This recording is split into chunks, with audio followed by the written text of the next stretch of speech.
In recent weeks, the United States has undertaken exceptional efforts to bring the Russian-Ukraine war to an end. President Trump met face-to-face with Russian President Putin in Alaska on August 15th, the first summit-level meeting between our countries since Russia launched its invasion more than 3.5 years ago. President Trump then hosted Ukrainian President Zelensky and 7 other European leaders at the White House on August 18th to build on the progress made at the Alaska summit.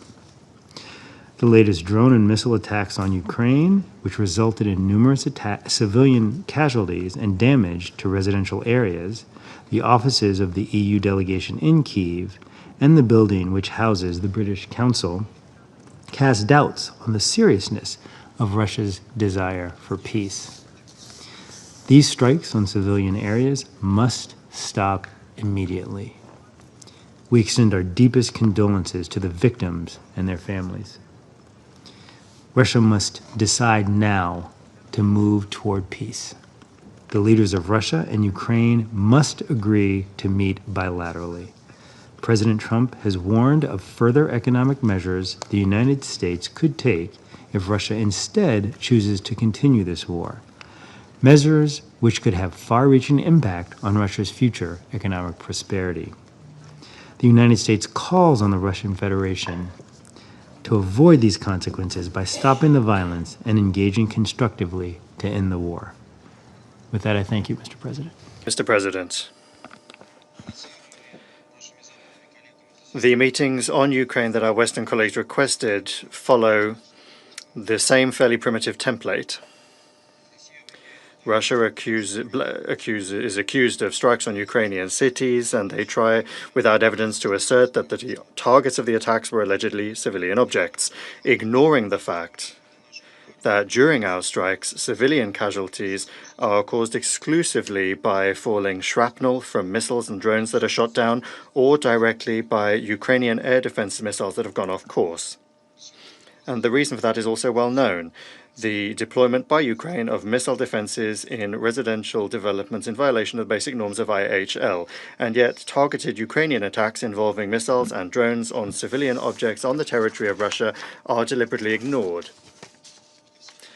This is the ham-fisted formula that our Western colleagues and again, they seem to be filling up the room today like sardines. They could long ago have trained an AI to follow this scheme when writing their generic statements, given how inhuman and detached from reality it is. And perhaps they're already doing that, since there's nothing new that goes beyond this template that we've heard today. My response to these accusations today is probably also not going to contain anything new. Yes, we did indeed, in the night between the 27th and the 28th of August, in pursuit of the aim of demilitarizing Ukraine, strike objects that relate to the military-industrial complex of that country. As was announced today by the Ministry of Defense of Russia, 62% of the key military enterprises of the military-industrial complex of Ukraine have been damaged. The group missile and air strike targeted in particular military airfields, Air Force arms depots, hangars, airport aprons, and other transport and energy nodes in a number of Ukrainian oblasts. In Kyiv and Kyiv Oblast, the main targets were companies of the military-industrial complex, including the factories Artyom, Kievsky Radiozavod, Spetsoboronmash, Slavutich, and Ukrspets Systems. They were directly involved in the development and production of various forms of UAVs, and they have capacity for the repair and production of radar stations, fire control systems, and UAF communications equipment, as well as UAF assembly lines and warehouses. At the same time, the Kyiv regime, as in the past, shamelessly and criminally used the tactic of a human shield by putting these enterprises of the defense complex, air defenses and electronic warfare, near residential developments and densely populated areas of cities. And so it's no surprise that once again, Ukrainian air defense missiles hit residential districts. And that was the reason for damage being caused to the buildings of the UK and EU missions, and also the death of civilians in partially destroyed residential buildings. However, these victims victims were not only not forcing the criminal regime to, at long last, remove air defenses from and military enterprises from residential districts, but are actually being used by them as a tool for political manipulation. Every such tragedy is intentionally whipped up to blame the deaths of Ukrainian civilians on Russia, to appeal to Western sponsors and international donors, to demand the introduction of new sanctions, and to angle for new arms deliveries. And that happened today as well. Before our eyes, with the complicity of Western members of the Security Council, the lives of the civilians of Ukraine have been turned into a bargaining chip, and human suffering is becoming a way to achieve mercenary foreign policy goals. In light of the irremediable hypocrisy of our Western colleagues and their reluctance to expose the true reason for people dying, Ukrainian citizens have long ago figured out what's going on. They quickly understood that the danger for them was coming from the Ukrainian air defense systems and not Russian strikes. You don't believe me? Well, just read Ukrainian social networks. There, people have for a long time been warning one another about the deployment of air defense and military enterprises near their homes, and making fun of you, Western colleagues, and your awkward attempts to cover for the criminal Kyiv regime. Mr. President, and there's another thing which is transforming today's meeting into a theater of the absurd. While emphasizing the victims and destruction in Ukrainian cities, the Western initiators of today's meeting are, as usual, deliberately ignoring the UAF's premeditated hunting of civilians, including women, children, and older persons on the territory of Russia. Ukrainian Nazis are intentionally using strike drones against apartment buildings and private residencies, civilian transport, agricultural machinery involved in collecting the harvest, and commercial and social facilities. Each day, Russian regions have tens and hundreds of drones launched against them. In the week from 18 to 24 August alone, the shelling of Ukrainian Nazis caused 140 civilian casualties. 120 people were wounded, including 8 minors, and 19 people died, including 1 child.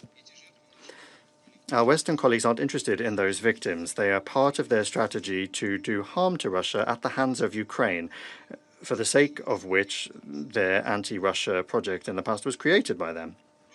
Moreover, they intentionally overlook the fact that our combined strike on objects of the military-industrial complex of Ukraine came in response to what has been going on for the last 2 weeks after the Alaska summit, that is to say, attacks on oil refineries in Russia. It's clear that these strikes have no strategic military significance because they don't impact the situation on the contact line. Their true aim is an attempt to damage civilian energy infrastructure and to interrupt fuel supplies. Moreover, behind these actions is the calculation of provoking retaliatory measures from Russia to then misrepresent them as disproportionate and then accuse Moscow of sabotaging any attempts at peace talks. In this context, the strikes on the Druzhba oil pipeline are telling. It is one of the key routes for the delivery of oil to Europe.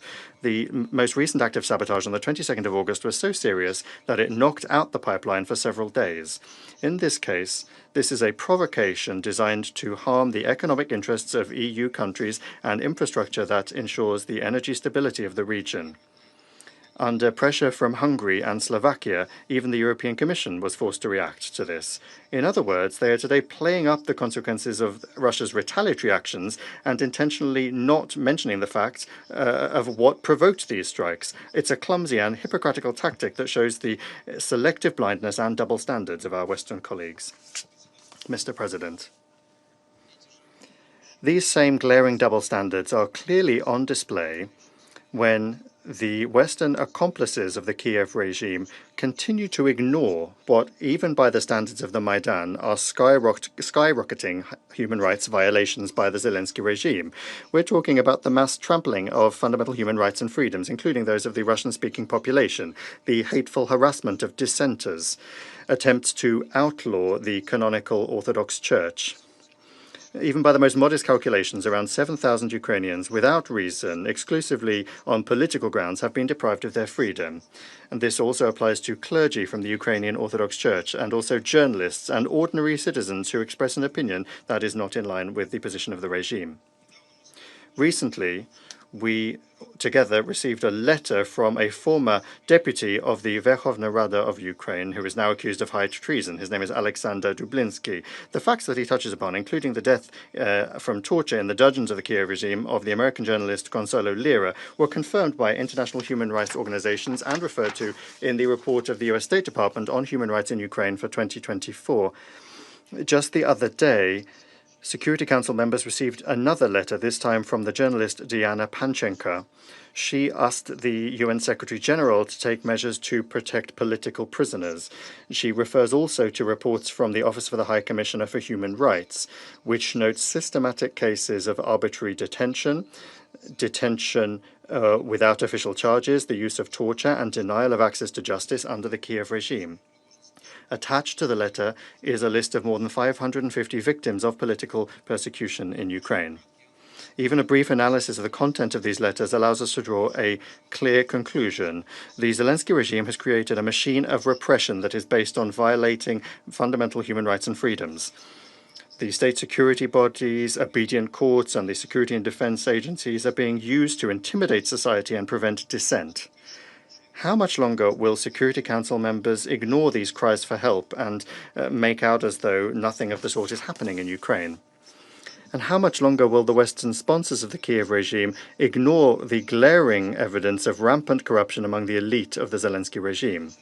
At the beginning of the week, several Western media outlets reported that a former investigator of the National Anti-Corruption Bureau of Ukraine that had fled to Europe managed to bring with him several thousand pages of internal documents that exposed corruption schemes in the highest echelons of the Ukrainian authorities.